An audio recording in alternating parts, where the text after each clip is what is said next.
Magandang araw po sa lahat mga master. So for today's video, sagutin ko lang po yung tinatanong ng isa nating taga-subaybay.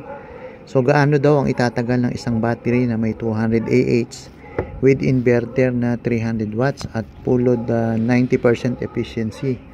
So first kunin natin ang kanyang wattage, yung inverter. And then sa 90% po, meron po tayong remaining na 10% na natitira. So i-add po natin yung 10% na yon. So, bali, ang 10% po ng 300 is 30. And then, i-add po natin yan doon sa 300. Total of 330 watts. So, ngayon, anong battery po ba yung gamit? 12 volts or 24 volts? So, divide po natin kung 12 volts sa 330.